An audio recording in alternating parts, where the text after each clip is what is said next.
Welcome back into the early line. It's hour number 2 on this Friday morning. Kevin Walsh and Donnie right side. I told you it's loaded. Got baseball to preview, college football week 0, and a good slate of NFL preseason action. We started off, though, with Major League Baseball, and those Los Angeles Dodgers are back after it, coming up against the Miami Marlins here. The LA Dodgers are a team that every single time, Donnie, it feels like we are going to bring up, it is finding a way to back this group. Right now, I do not think we have lines, but I'm assuming there is some anticipation of maybe who Miami is going to throw and how you're going to take advantage of it. Yeah, and the reason I brought this game up, and I knew there was no line, and I don't know when we're going to get a confirmation of who the pitcher is going to be for the Miami Marlins, but the turning of the seasons here. We talk about it so many times where April and May, you're just waiting to see the weather heating up, pitchers slotting into pitching 6-7 innings, who your bullpen's going to be, batters finally seeing pitching live for a month, getting their groove back, and again, hitting weather coming in. Transitioning from 60-degree weather to 70-degree weather to 80-degree weather, it makes a difference. But now we're at that time of year, Kevin, and I call it the haves and the have-nots, and it's finally here. Yesterday, didn't have a very good night of gambling. A couple of my teams that a run here or two turns into a profitable night, but it didn't happen. But I'm at that stretch where it turns over every year. Once you get into September, it's a little bit harder. Now, it's technically not September yet, as we sit here on August 26th, a Friday. But I think it's time that you can start turning the page on the Major League Baseball season with at least your gambling style. And the reason that this fits perfectly, Game 1, Dodgers-Marlins. It doesn't matter who the Dodgers are going to pitch in this game. It doesn't matter who the Marlins are going to pitch in this game. One team is horrendous and just looking to get the season over with. One team is looking to sharpen their knives for the playoffs here. So let's just say it is a right-handed pitcher. Over the last 30 days, the Dodgers have absolutely raked right-handed pitching and will continue to do so tonight. So with my opening, monologue here on what we're looking for, instead of taking team totals, which the Dodgers should hit, now you're looking to press down run lines over the first 5 innings, run lines for the full game, or even throwing some of these teams in parlays to make it make sense. Because this same game, if it were to be played, Kevin, April the 21st, hey, the Marlins think they can make the playoffs. We're going to put a good pitcher out there. We're going to try to put our best lineup out there, Kevin, and certainly angle our bullpen where if it's close, we're going to use our best pitchers. That's no longer the case in September. The call-ups are coming here. It's time to switch over. Should the Dodgers hit and get their team total tonight, regardless of pitcher? Absolutely. But you know what I'm certain of? The Dodgers will probably pound this team like 12-5. Here's the interesting thing. When we get the Dodgers line, it'll likely be the 5th game on the board with a team that'll be above a minus 220 favorite on this slate. Yes.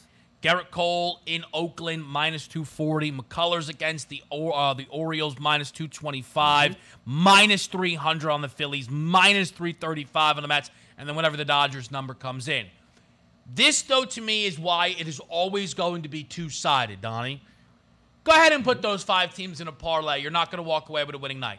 It's not going to happen. No. One of them's going to lose, right? We know that is also going to happen. So you still have to be careful picking your spots, and that is the one adjustment I think you're going to start to see in the lines, though, is they're not going to leave you value on these teams. Jacob deGrom was not just the biggest favorite of the season yesterday, Donnie. If I'm not mistaken, he was the biggest favorite since 2018, a game where I believe the Astros were going up against the Detroit Tigers. That is what we're starting to get into now at this point in the year. Radio audiences live on a Friday morning. It's the early line, Sirius XM, channel 159. Let's get into some games that do have some lines. When we mentioned the Phils, I mean, come on now. Bailey Falters minus 300? Stop this. Like, that might be your blow-up spot right there, DRS. What are we doing?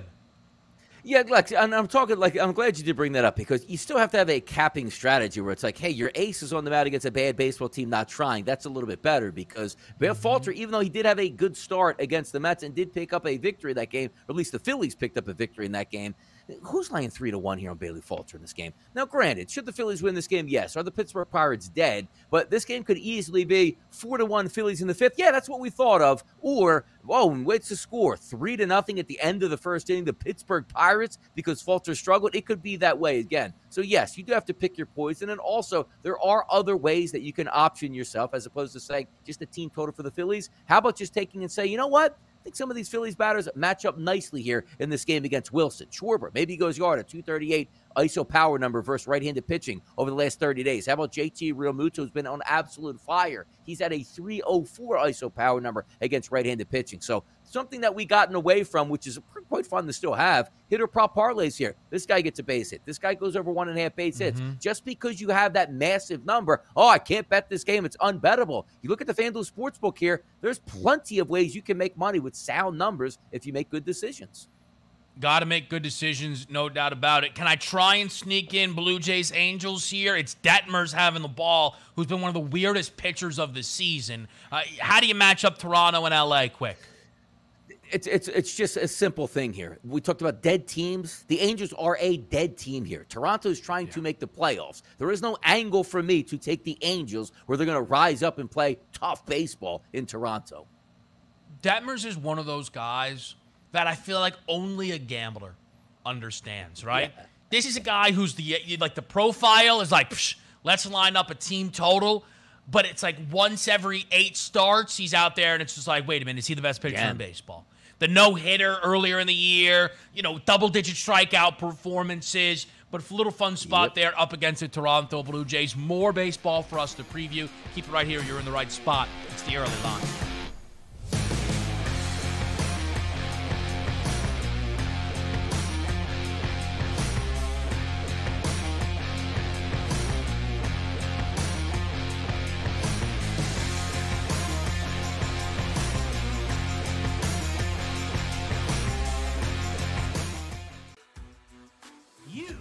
Might be the next daily fantasy millionaire.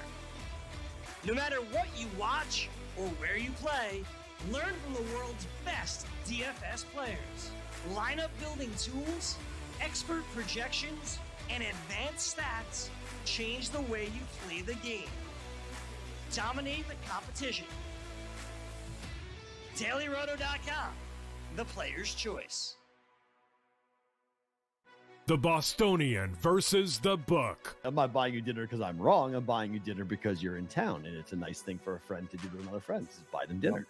No, I have to pick up my phone and hold it right now because it's buzzing nonstop because you're talking.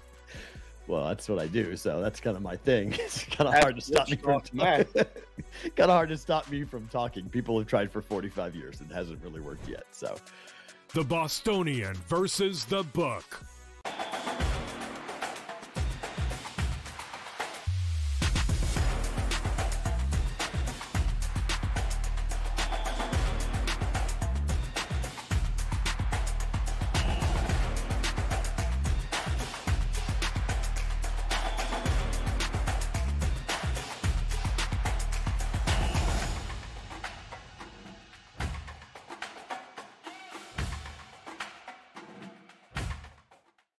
Pharrell, coast to coast. Bryce Harper will be activated by the Phillies tomorrow. That just came down. Manager Rob Thompson said that before the game tonight with the Reds. So Bryce back. And look, I mean, what more could he do down in the minors? He had a game with 2 home runs, and then he had a walk-off double last night for them. I mean, what more do you need to see from him down there? He's still in the minors. Yeah. He's playing the Pirates. The Sports Grid Network. Fantasy Sports Today. And Marquez Valdez-Scantling, who had 400 receiving yards last year, 3 touchdowns, and his ADP is 148. He's the 53rd wide receiver taken. And look, I understand your commentary about Rodgers, and if he likes who he throws to, and if he doesn't, then he just doesn't. But, I mean, he had the chance in Green Bay for several years and was a big disappointment. I'm not going to be in on this player. The Sports Grid Network. The early line. Bryce Young, A+ 400, quarterback. How about Caleb Williams, goes out to USC from Oklahoma, 6-1. Guess what? He's a quarterback. DJ Uiagalelei, how about that? 25-1, quarterback from Clemson. Oh, no, look at this. Will Anderson, a defensive end in college football for the Alabama Crimson Tide. It seems like if anybody's going to win a Heisman Trophy outside the quarterback, it has to apparently come from Alabama. Only on Sports Grid.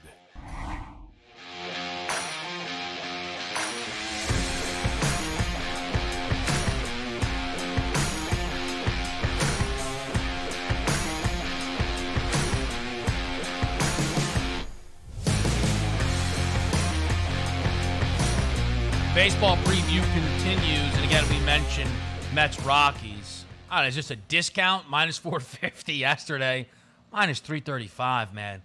Bassett against Cool, total is an 8. Are you involved in this game at all? They're going to smoke this team, and they should. But having said smoking teams, yesterday the Polar Bear went deep, Kevin, early in that game for 3-0.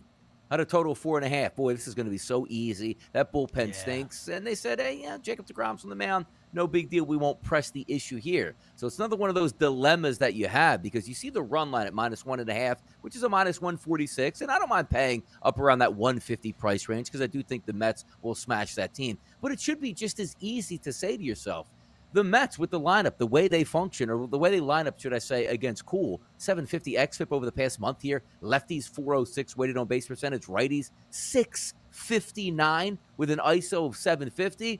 I just don't want to be in there where Bassett goes out and dominates and they win another 3-1 game going, I knew they would beat them by more than one run. Why didn't I just go that route? But at the same time, there's so many players in this lineup that should get multiple hits and home runs. They should do damage. But I just don't want to see a 4-0 final here for the Mets where they never got pushed. I'm like, man, I just need one more run to cash in on this team total. The Mets should obliterate this team today, to be honest, though. They should. And quickly on Bassett, it is the same story as always. The projections tell you he's going over the numbers. I will have no part of it because I've been left hanging by Bassett far too many times. If you have more of a tolerance for that, then go for it. If you want to try 5+ strikeouts from Bassett, let's see. Let's see. What's 5+ strikeouts in the Mets money line? Still minus 150. Outrageous. I mean, the numbers here are just astronomical on this slate. Rays, Red Sox. Tampa Bay's been hot. Boston. I mean, look, man, this team has been getting their head kicked in by the AL East all year long. Waka is a favorite, though, up against the Rays at home. Any value on Boston? I don't know if there's any value on Boston, but I am leaning towards an under in this game. Yarborough's going to come in after the opener. Now, K-Dub, do you see the opener's name? You want to give that a go? Hold on, here we go. Chargos. I think you're close there. I think it could be Chargois. I was actually hoping. Not rule it out. That's what I was hoping for, and I would just said that's exactly correct, regardless. Because I'm surprised you didn't go to that right off the bat. But a pitcher coming in for an opener. Yarborough's actually been decent here. Check this out. One of those pitchers, Kevin, for the first part of the season, he was one of those marks, as we like to say, that you say, hey, he's in the game. I'm going to go deep on this guy. But a 333 weighted on base percent. A 333 xFIP. Couple that with lefties, a 144 weighted on base percentage righties, a 268 over the past month. That's sensational here. So if you get the opener, have a clean first inning, hand it over to Yarborough, he should have some success. At the same time, take a look at Waka. 45 batters, Kevin, that he's faced over the past month in Major League Baseball. Very good lefties, only 12 of them, but a 202 weighted on base percentage, a 0 ISO power number. If you flip that over to the right-hand side here with Waka being a right-handed pitcher, a 126 weighted on base percentage and an ISO of 0. Two good pitchers, theoretically, between the two starters pitching in this game. Now, I understand it is Boston here, but I'm going to go with the under. I'll say it takes 9 to beat me. I don't think they get there in this game. How about that? Michael Waka has been awesome, but I mean, again, with Chargois on the other side of this, it could be a pitcher's duel. We need more French baseball players. That's the story. White Sox, D-backs. Hold on. No lefty on the mound. Now, Donnie, if both teams were, but that's right. You want a righty, right, against the Arizona Diamondbacks there with their 10,000 lefties. Now, are the Diamondbacks throwing a lefty, and this total should be like a 15? What's the story here, White Sox D-backs? Yeah, it's actually funny you bring that up, too, because you take a look at, our good friend Johnny Cueto, right-handed pitcher, will be on the mound. Now, here's where those leap of faith that you have to take here, right? Because we do know the Arizona Diamondbacks can load up those left-handed batters. Johnny Cueto, over the past 30 days in Major League Baseball, has got an xFIP around 5, which is bad. It's because he doesn't strike out very many batters, only striking at around 10%. But take a look at his splits here. A 5 xFIP is terrible. So how does it correlate into this? Lefty batters going up against Johnny Cueto, a 271 weighted on base percentage and an ISO power number of 101. How about righties? 77 batters he's faced over the past month. Take a look at this, a 269 weighted on base percentage and an ISO power number of 082. But you do have a lot of lefties to line up, and maybe they get to him. But I got to tell you, the play for me, or at least the look for the play for me, would be the lineup for the Chicago White Sox, who, again, let me down last night. You got to score one run with a ghost run in extra innings. I mean, come on. should be able to get multiple runs at that point. But they line up well each and every time they face left-handed pitching, and they're going to face a lefty in Henry today. For 6 batters in the lineup, Kevin, look at these weighted on base percentages over the past month for that lineup against left-handed pitching. 371 weighted on base percentage, 421, 347, 398, 364, and 468. If we take a look at Henry, how about this? A 6 xFIP over the past 30 days. Light strikeouts here and not really a ground ball pitcher. So you would figure maybe the better play is just to take a total in this game and say, lefties going up against righty Cueto, and then a lefty on the mound for the Diamondbacks going up against a heavy right-handed lineup here for the Chicago White Sox. The White Sox, I think, in this rate are like a fake team. Like, I'm convinced that they actually don't play baseball. Like, the games are simulated or so. It doesn't make any sense to me. Like, we have had days where a Yankees lineup doesn't hit a statistical profile. But, you know, they now I know they hit a slump and everything like that. But again, like, that team has one of the better records in baseball. And you'll get the White Sox, and it's like, yeah, this lineup should absolutely smash today. Oh, by the way, they have a losing record at home this season. I just don't understand how the White Sox have been able to get to this point here. Is Padres-Royals where you want to go to next? Because I can just tell we're getting a little close on time. It's so much to get to. I want to make sure we're kind of going in the most appropriate order. Is Padres-Royals where your eye draws to next? Yeah, we'll keep it simple in this game because we talked about it, yesterday, had some fun with it, saying, look, the Padres are just really in trouble to end the season. Now, again, they're going to play a lot of teams in that NL West, I get it. But here's the interesting part. All that excitement, Kevin, that we had with this lineup, right? Regardless of who, Tatis is going to come back, Soto is going to be fantastic, and Machado. Take a look at what they've done. Talk about the Padres in this swoon over the past 30 days, including left-handed pitchers who they face. I'm going to read you the ISO power numbers of this team for the last 30 days against lefties. Myers, a 0. Soto, 107. Machado, a 0. Drury, 107. Kim, 083. Profar, 097. Alfaro, 0.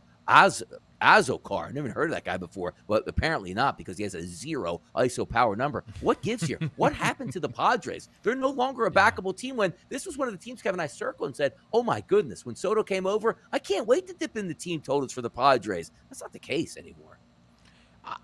Listen, I like Tatis Jr., so there are some people I think who will kind of use him to blame for everything if they can, but I don't think it's out of line to suggest that news rocked this team a little bit. Hey, we got Soto, Tatis will be back any day, and now it's like, come on, right? You got guys in the locker room that are mad at Tatis, this, that, and the third. I'll also say keep an eye on that Musgrove strikeout prop. Little juicy on the under at minus 146 at 6.5, but the Royals do not strike out as much as you would think a lineup that doesn't feel as dangerous as theirs does. 6.5 to an under is not a bad look. Braves, Cardinals, Donnie, you said it at the start. It's a big series here between two of the better teams in the National League. Quintana against Strider. Man, Atlanta, minus 142 favorite on the road. That feels strong, but maybe you agree.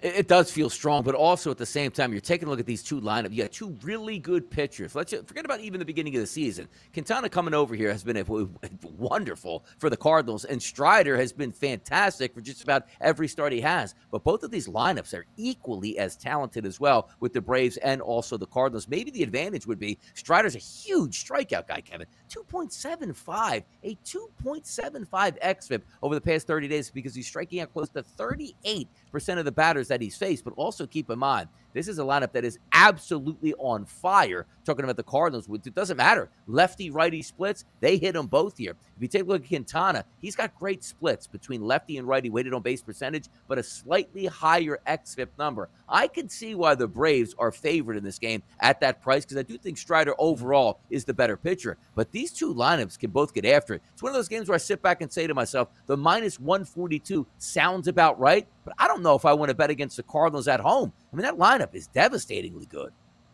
And we've kind of seen, Quintana, not to the degree of Montgomery, but both of those guys elevated a little bit playing in St. Louis. All right, college football's next.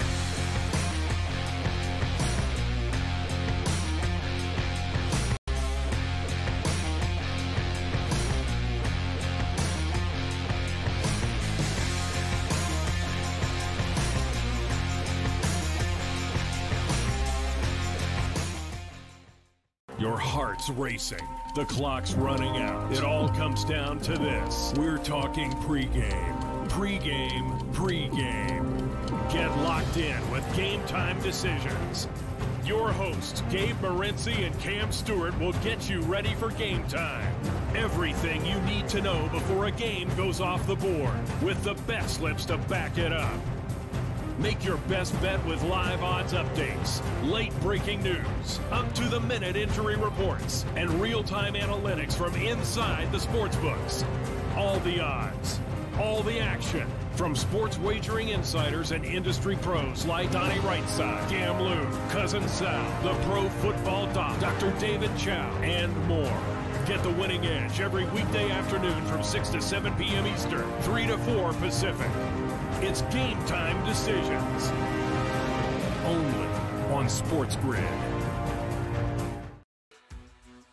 You might be the next daily fantasy millionaire.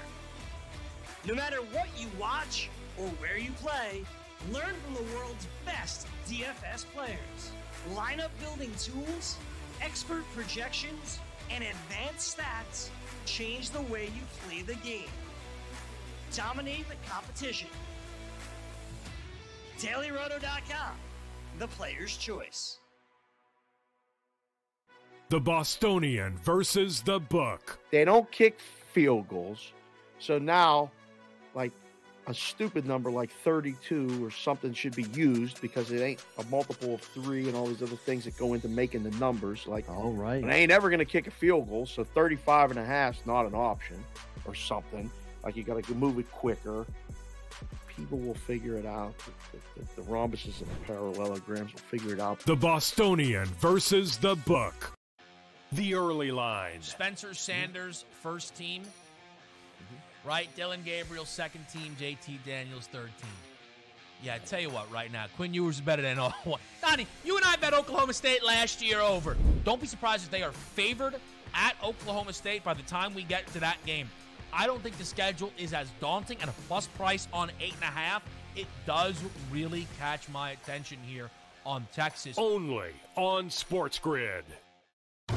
Fantasy Sports Today. The second quarterback basically taken in fantasy drafts, and if the numbers are the same this year, then he's going exactly where he should. So do you anticipate the numbers, Davis, being exactly the same?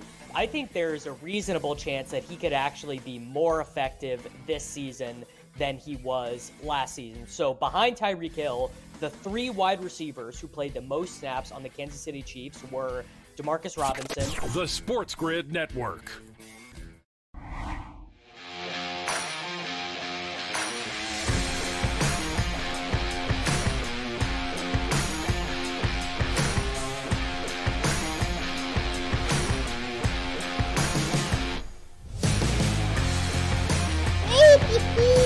College football, week 0. Yes, there is juice. You know it. Whether you want to believe it or not, there is juice. And it all begins with Northwestern Nebraska in Ireland. We're playing in Dublin. This number is on the move, and I got to be honest with you, not in the direction that I had anticipated. For a good while, we were looking at Northwestern catching 13.5 points, total 50.5. You can see right there, when this was kind of all set up for us, it was at 13.5. Well, this morning, Donnie, number gets on the move. It is an 11.5 now on Northwestern. I thought we were going to see the 2-touchdown number on Nebraska, maybe 14.5. Little surprised here, but in a Big Ten matchup overseas, seems like some people are starting to back the Wildcats. And why not? Because if you're just looking from a betting perspective, what's normal about this game? Nothing. It's the first game of the season. We get that, which is usually the toughest game to gauge, how these kids come out of camp, and finally, when you have a live game, how are they going to perform? But typically this game would be in Northwestern, or at Northwestern, I should say, or at Nebraska in Lincoln, where you have that familiarity of playing in your same time zone, playing in front of the same college teams and the same college atmosphere that you get, but it's not. You're playing in Ireland here. How is the surface going to be? How do the kids acclimate over the week of practice they've probably had over there? How is the food treating them there? Are they happy with their conditions? Do they like just staying cooped up in a hotel and barely being able to get out, or just having team activities? This is all going to play into it. And the reason I bring that up is, you're right. We saw a lot of respect here from Nebraska, as if they were just going to open up the season and roll. There are a lot of changing parts on Nebraska. New offensive coordinator, which we probably think will be a good thing for them. We'll see if Scott Frost's team can kick it back into gear for the season. We know last year they rolled over them, so Nebraska coming a little bit fat and happy in this one. But it was kind of interesting where this game might have been pushing, Kevin, over 2 touchdowns. Because you look at it, Holinski is a veteran returning back here for Northwestern. Top running back, couple pass receivers that you can rely on. So it's not one of those games where you're saying like, oh man, this team is in a complete rebuild mode and they're going to get run over. I actually agree with the line movement sticking around that 10.5 to 12.5 range. I thought it might have been getting a little bit out of hand, approaching 2 touchdowns. It's interesting because the momentum, though, pointed towards that 2-touchdown marker, which I then would have very gladly grabbed, I think, 14-plus points with Pat Fitzgerald and Northwestern. Now, last year, the Wildcats were really, really bad. But the year before that, they were 7-2. Now, you go back a little further, they were bad again, 3-9. The year before that, they had 10 wins. Pat Fitzgerald has been at Northwestern for a long time. And this is not a guy that provides you back-to-back losing seasons. So Northwestern surprising this year, to me, would be unsurprising. I don't know if we should just think that this is going to automatically be an awful football team. Nebraska comes with a lot of expectations, but I have to be honest with you, you like it a lot more 13.5 than an 11.5. You love the idea, again, that maybe you could have bought up a half point, right, and grabbed a solid 14. The hesitation starts to check in a little bit. But it'd be a mistake to not really try and talk about the environment of this game. We are in Dublin. Games are not played overseas as often, but if you go back and look at the history of games, to be specific to Ireland, in 2016, Georgia Tech played Boston College as a 3-point favorite. 17-14, Georgia Tech with the win. Back then in 2014, Penn State played UCF as a 2.5-point favorite. They won by 2, 26-24. These are good numbers. These are good lines. Don't think that, it's week 0. Who knows? Everybody knows. Nebraska-Northwestern is a massive game on this slate. What's interesting to me, though, is that closer nature of the games that typically did have slower starts, Donnie. And that's why I think a live total could be a legitimate angle here. Here's the other thing I'm going to look at, though. Player props are starting to come available. Casey Thompson, we know him from Texas, over now with Nebraska. Mark Whipple, the offensive coordinator, and everything that he was able to do with Kenny Pickett last season. Now, Kenny Pickett went in the first round. Is that where Casey Thompson is heading? Those aren't the early projections, but bear with me. Kenny Pickett, Donnie, was throwing for about 330 yards per game last year. How about this Casey Thompson number? 230.5. If this team at Nebraska is looking to spin it, and I think they are, you're going to have some juice on some of these Casey Thompson props. Yeah, you probably will. And also, so feeding into that, if Casey Thompson has a good game, that means that you're probably going to get some scoring here out of Nebraska. So there's also team totals that you can bet in this game. But for me, I actually lean more towards the under in this one, specifically with some of the numbers that you just brought up with some of the games previously played in Ireland. There were some high-powered offenses getting after it, staying around that 50-point or below marker. If we look at the FanDuel Sportsbook here, I mean, we opened up this game around a 46.5, and now you look at that live line at 50.5. It sounds like a decent number, but also pathways to victory in this game. Nebraska, Mark Whipple. We know they want to open it up a little bit, throw the football around. But are we led to believe that Pat Fitzgerald and Northwestern, you know what? Best case scenario, let's open it up and go after it as well with Nebraska. That's not their MO. That's not their style. Ground and pound, keep it low, try to win a lower scoring game. That would be that would be Northwestern's MO to try to beat Nebraska. I would lean on an under 50.5, even though, as we said, I like Mark Whipple. I think he's going to bring good things to Nebraska, but sometimes in an opening game, you're just looking to pick up that victory, right? Not say, hey, let's blow this team out in Ireland and see what we have. And again, from Northwestern's perspective, they're not going to run 5 wide shotgun, nobody in the backfield, and try to compete with that. They'll try to slow the game down. I think they have a lot of proof to Nebraska. I'm not now again. I'm not telling you I'm running right now to the window on and over. I think there's a world, though, Donnie, where you're sat there, if you're sitting on an under, and you're like, oh, this is going to be great. They're running the clock out, and Casey Thompson's in 5 wide. And you're like, now hold on a minute.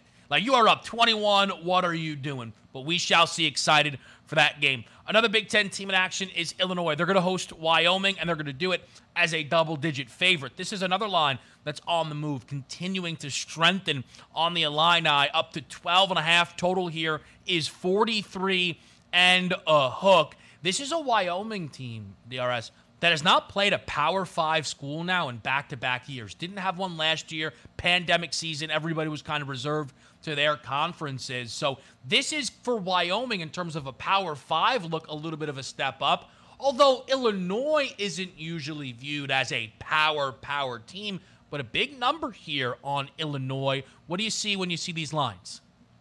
Yeah, maybe and a little bit more agreement with this one here. DeVito's going to be the starting quarterback here for the Illini, which, yeah, he's been around college football. It's not as if the guy's never started, and we're going to see what we get. But here's the interesting part about this game. If it's Brett Bielema you want to get on track, what's that? Big, happy, ugly offensive lineman pushing around defensive lines. You can do that. You're a Big Ten team. You're going to play not another Power 5 school. Also, you have a very good running back that is returning. So I think the ground and pound is going to be in full effect and might have a decided advantage going over Wyoming. Now, looking at Wyoming, what do you usually like to see from, I don't even want to say smaller school. It's a little bit disrespectful. It's not like it's an FCS school, but a non-Power 5 school. Hey, look at this, Kevin. 9 back on defense, starters talking about 10 back on offense. That's not the case for Wyoming. Just looking at some of the numbers coming back, 3 on offense and 2 on defense here, going up against a Big Ten team to start the season. I can see why this line is shifting up, and look at that total, 43.5. So if you thought ground and pound was in full effect, they're expecting that out of the Illini and that clock to keep moving. Yeah, I totally understand what you're talking about, that total. You mentioned the running game here. Brett Bielema changes up. The offensive coordinator wants to get back to pounding the rock. Every day we refresh to see if they're going to post those Chase Brown rushing totals. Last year, Illinois won 4 games, Donnie. Week 1 against Nebraska, he was not really supplanted as the starter, but he was for the other 3 games that they won. And all Chase Brown was able to give you was 257 yards against Charlotte for 2 scores, 223 yards and a touchdown against Penn State, and 112 yards against Northwestern and a touchdown. Really excited to see where his props will check in for a game that, again, the Illini, you see there, the money line, minus 600 favorite. If we assume the win, Chase Brown should have a lot to do with it there. I think we have enough time to bring up the game over in Hawaii. Vanderbilt makes the trip against the Rainbow Warriors and does so as an 8.5-point favorite. Vanderbilt's bad. 8.5, I think, will be enough to tempt people on Hawaii. But just know this. I think this game opened up pick, Donnie. This game opened up pick. We are at 8.5. People are loving themselves some Commodores up against Hawaii. Yeah, it looks like the official line I'm getting here that opened up at the FanDuel Sportsbook was 6.5, but there are some times where those kind of funny numbers open up that are available for a short time, and then it gets recorrected very quickly here. But also, shout out to NCAA football. I know they say they didn't actually plan this, but there is no better way to start the college football season off. We have a full day, even though it's week 0 and not a lot of games, to go, you know what? We know you love it. The get-back game in Hawaii, 10:30 kickoff here, where if you're down for the day, you stay up. And it used to be when I was, I don't want to say growing up, but in my younger days here, my early 20s, you couldn't even find this game on TV. Like, you had to do some, like, real detective work just to actually get this game up. But having said that, Timmy Chang's going to be used to be the starting quarterback there, now going to be taking over the round. They don't have a lot to work with, Kevin. 113th in defense last year overall. I don't think it's going to improve. Why? Only one guy is back on defense here. If Vanderbilt is going to roll in one football game, it's got to be this one. If not, Vanderbilt, get out of the SEC. No, they're going to be the best program at college football. Just give them a little bit of time. I'm looking at that total. Now, I hate this, right? Because, Donnie, if it's the get-back game, you like to get back on an over. I think this is likely to be an under here at 53.5. It's going to take Hawaii a good while to figure this thing out. And if Vanderbilt has a strength, if they have one, it's the defensive side of the football. And their biggest weakness, and there's a couple of them, their offensive line is horrific. I don't know. Maybe, why, do they have a good kicker? Who cares about that? I think NFL the field preseason hockey previews team now.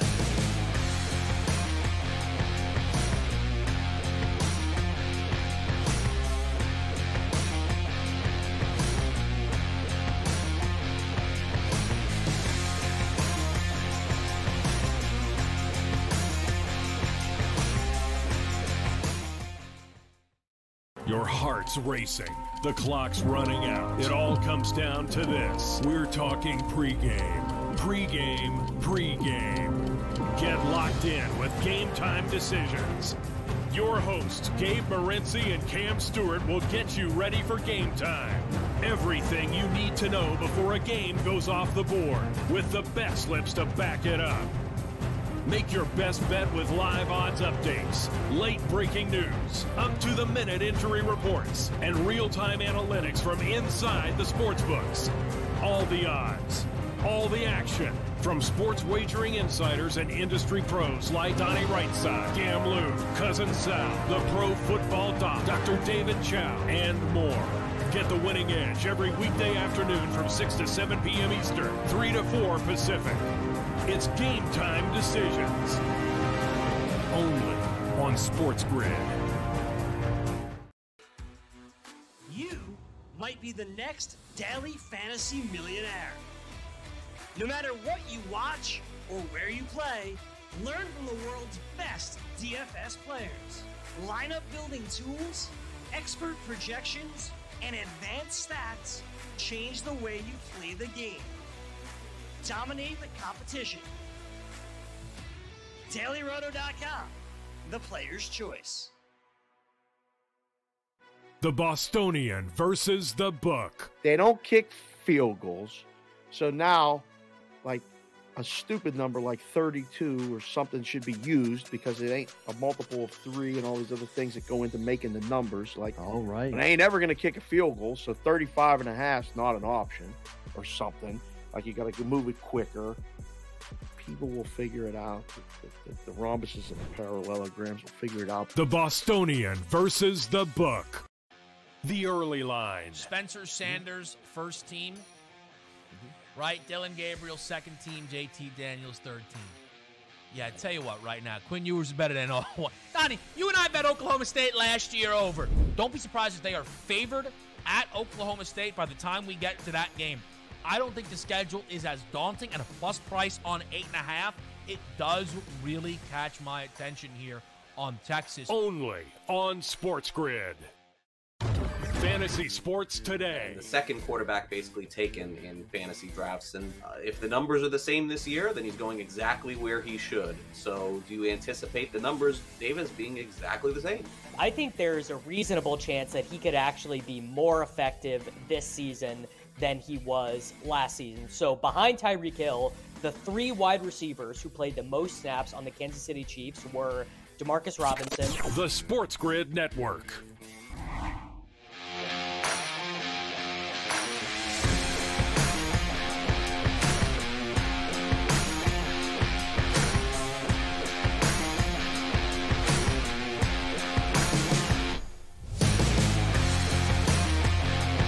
Preseason action. Let's get right to it here. There's a huge number on this board. A touchdown road favorite. I know it's not the Ravens. We talked about them laying 6.5 at home already. Now we're number 1. Seattle, Donnie, is laying 7 in Dallas. Why? The reports are Drew Lock could play up to 3/4 of this football game, assuming Geno will handle the other. The idea is that this is going to be a big mismatch in terms of quarterback play and really length of that quarterback play existing. But I don't know if I can wrap my head around a touchdown road favorite here in week 3 of the preseason. What do you think, Dallas, Seattle? Yeah, it's pretty clear that, you're just looking from game plan purposes. Which team wants to win the game? Well, not necessarily either one of these teams cares about winning the game, but we're talking about honest game plans. There's one team in the Dallas Cowboys that know who their starting quarterback is. They're going to be ultra vanilla in this game, and quite frankly, you lose your starting left tackle. You can't afford to lose anybody else, and they know that. So they're going to probably be playing those secondary, third, fourth-string guys for the majority of this football game, which, having said that, shout out Ben DiNucci, might actually go off, might have to bust out that jersey and see what happens in this game. But if we're looking from a quarterback perspective, Geno Smith, Drew Lock, whatever it may be, let's just say either one of those guys, just using them both out there, as you said, could be close to 3/4 for Drew Lock. That's usually your advantage because you're not putting Drew Lock again out there with third-string left and right tackles, third-string running backs and wide receivers, and giving him a vanilla game plan to go, hey, Kevin, Gave it his best, but he didn't look that sharp out here. So we're going to go with Geno Smith to start the regular season. That's usually a telltale sign of which way you want to go. And if there's one game where starters will play the majority, I don't even want to say majority of the game. Let's just say the majority of the first half. It's going to be Seattle. And one team for the Dallas Cowboys that isn't trying to prove, hey, we're a good football team and don't listen to the pundits that the Eagles might be the better team in that division. Let's go out and prove it in week 3 of the preseason. That's not going to be the case here. So I see the reason for that high line. At the same time, are you really running? It's not Tom Brady getting 3 quarters in here. It's Drew Lock.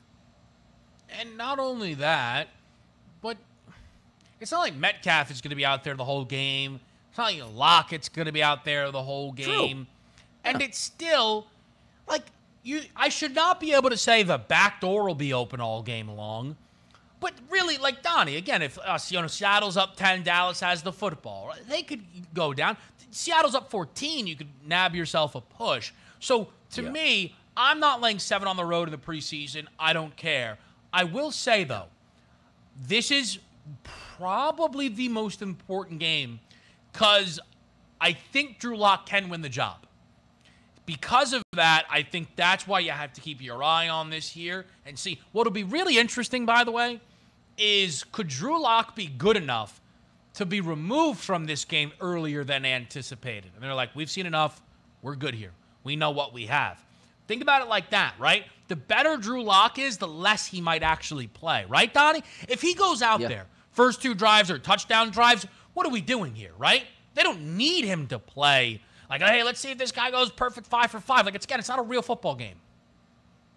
No, it's good. It's a good point you bring up, too, and that's preseason gambling for you. You have to sometimes use your leverage. This is one of those situations where you say, well, we know Dak Prescott's not going to get reps in this game, and if Drew Lock plays the entire first half, you take the first half. I'm not looking at the exact lines here, but if we have a 7-point spread, it's probably somewhere around that 4.5 to 5-point range, which if you say to yourself as a betting person, it's pretty simple at times.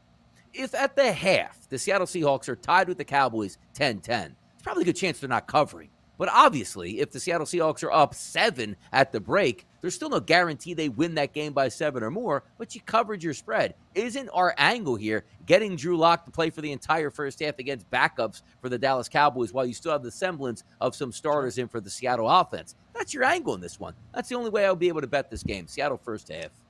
Yeah, no doubt about it. Now I'm going to skip ahead to actually what is the last game of the preseason here, because I think it's the second most important game of the preseason, and that is going to be Detroit hosting, or rather traveling, to Pittsburgh. And this is not a Hard Knocks thing, it's a Steelers thing.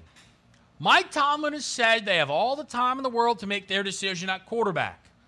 I thought they already made their decision. I thought this was Trubisky's job. I thought Mitch was the guy. Last week, we saw Kenny Pickett enter the game before Mason Rudolph.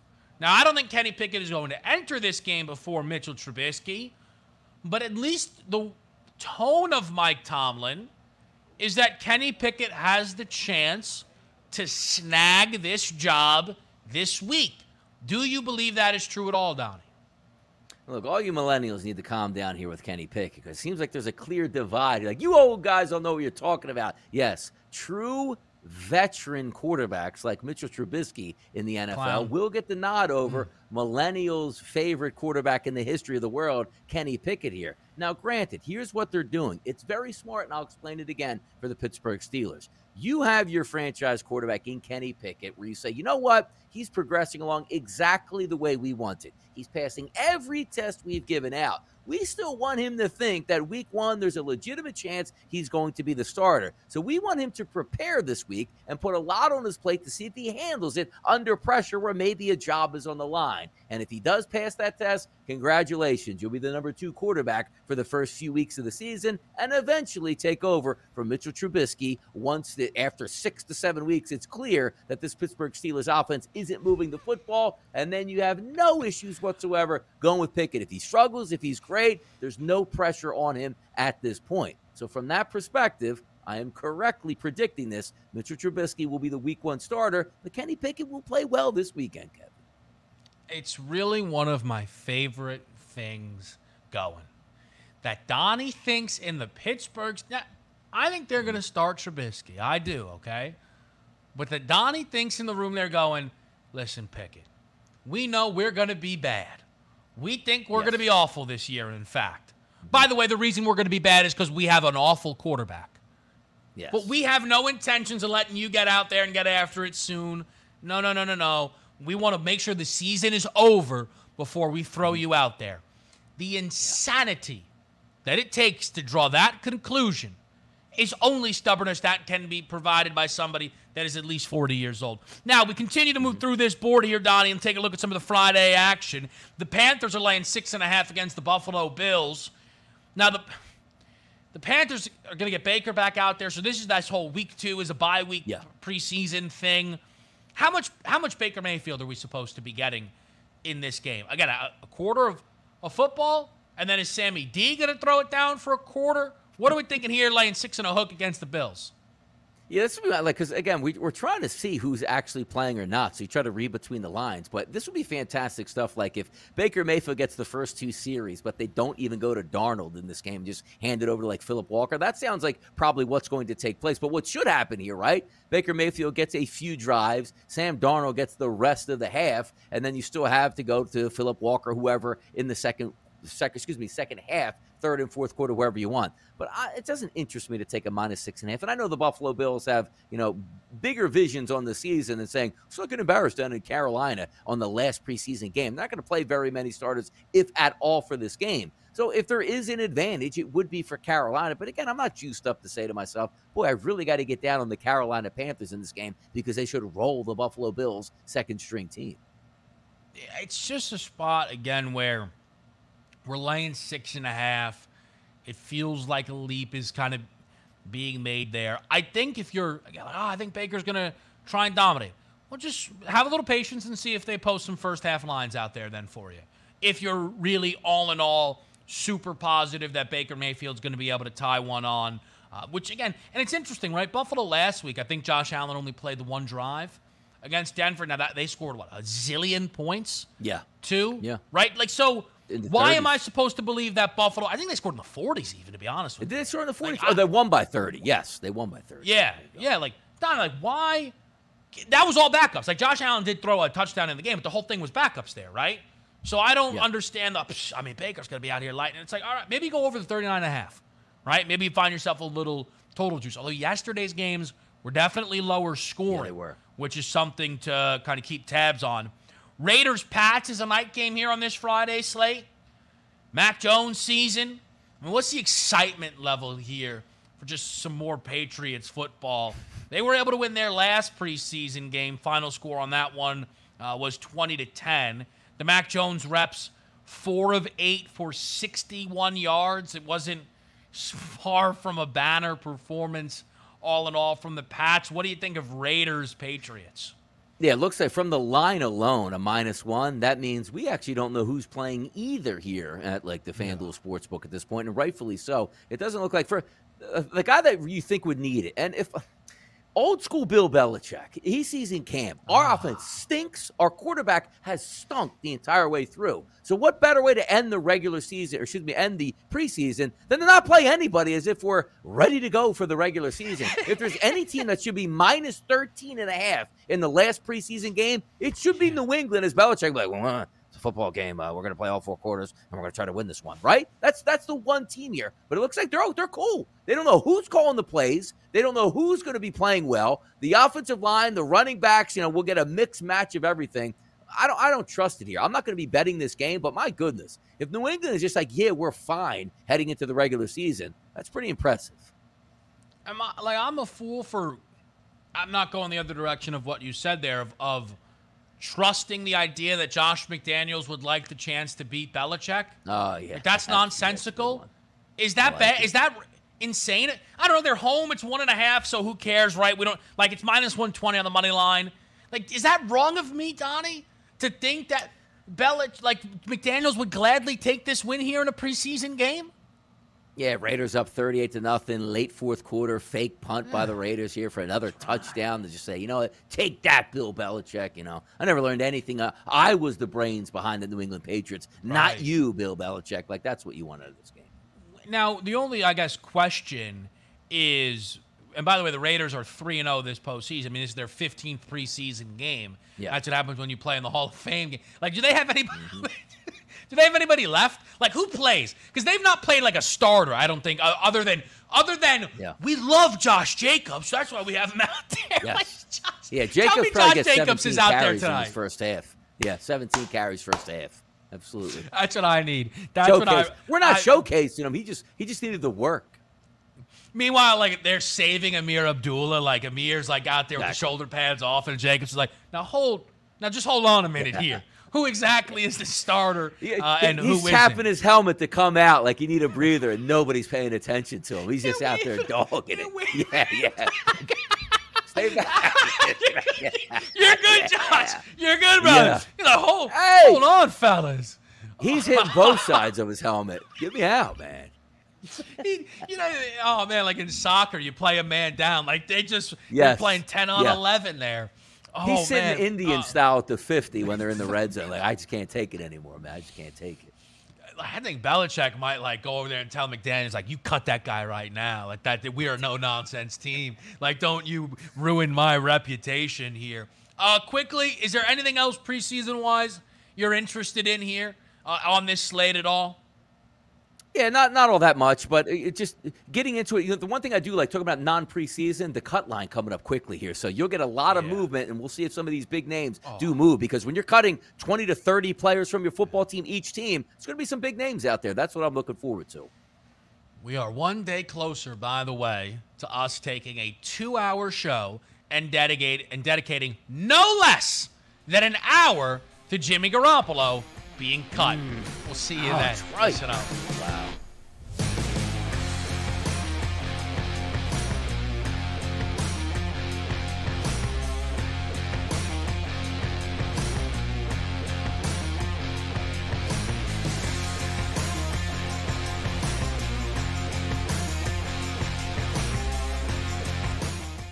Your heart's racing. The clock's running out. It all comes down to this. We're talking pregame. Pregame.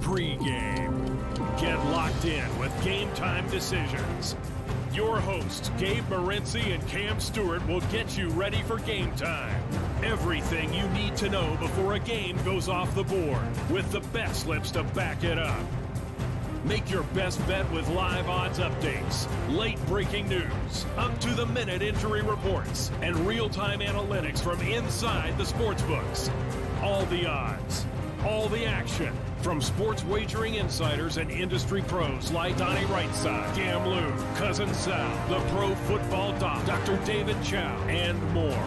Get the winning edge every weekday afternoon from 6 to 7 p.m. Eastern, 3 to 4 Pacific. It's Game Time Decisions. Only on Sports Grid. You might be the next daily fantasy millionaire. No matter what you watch or where you play, learn from the world's best DFS players. Lineup building tools, expert projections, and advanced stats change the way you play the game. Dominate the competition. DailyRoto.com, the player's choice. The Bostonian versus the book. They don't kick field goals. So now, like, a stupid number like 32 or something should be used because it ain't a multiple of 3 and all these other things that go into making the numbers. Like, all right. But I ain't ever going to kick a field goal, so 35.5 is not an option or something. Like, you got to move it quicker. People will figure it out. The rhombuses and the parallelograms will figure it out. The Bostonian versus the book. The early line. Spencer Sanders, first team. Right? Dylan Gabriel, second team. JT Daniels, third team. Yeah, I tell you what right now. Quinn Ewers is better than all one. Donnie, you and I bet Oklahoma State last year over. Don't be surprised if they are favored at Oklahoma State by the time we get to that game. I don't think the schedule is as daunting, and a plus price on 8.5. It does really catch my attention here on Texas. Only on Sports Grid. Fantasy sports today. The second quarterback basically taken in fantasy drafts, and if the numbers are the same this year, then he's going exactly where he should. So do you anticipate the numbers, Davis, being exactly the same?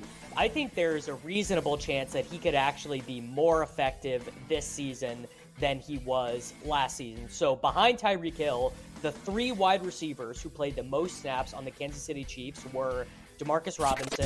The Sports Grid Network.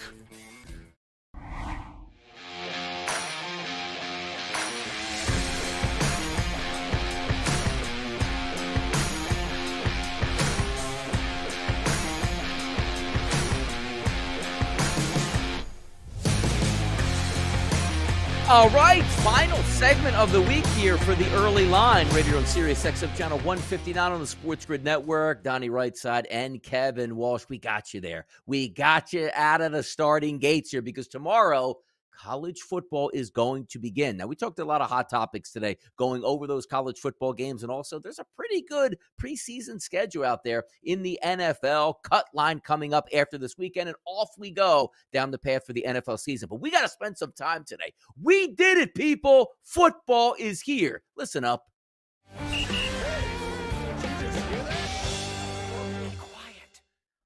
How about this? It's Friday. You maybe take the rest of the day off. You relax. You get ready because it's a long run that is going to happen here. The last week of August through September, through October, through November, through December into early January. College football is here, and it's going to take over our weekends, and we are excited. And I love the fact tomorrow that even though it's week 0, it's not the greatest slate that you have, but you do have a kickoff at 12:30 with a Power 5 conference there with Nebraska and Northwestern from Dublin. But also, as we talked about today on the show, you know where this ends up at night?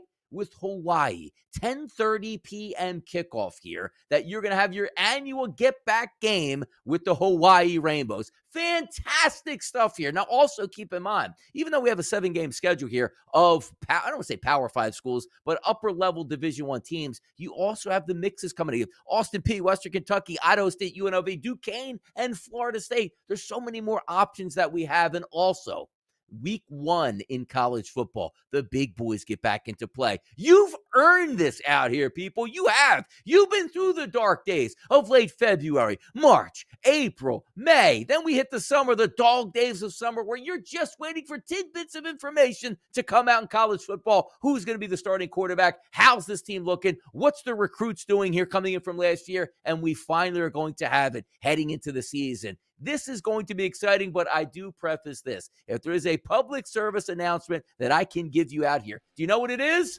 Make sure you don't blow your bankroll week 1, or should I say week 0. Coming up next year, Ben Stevens in the morning after.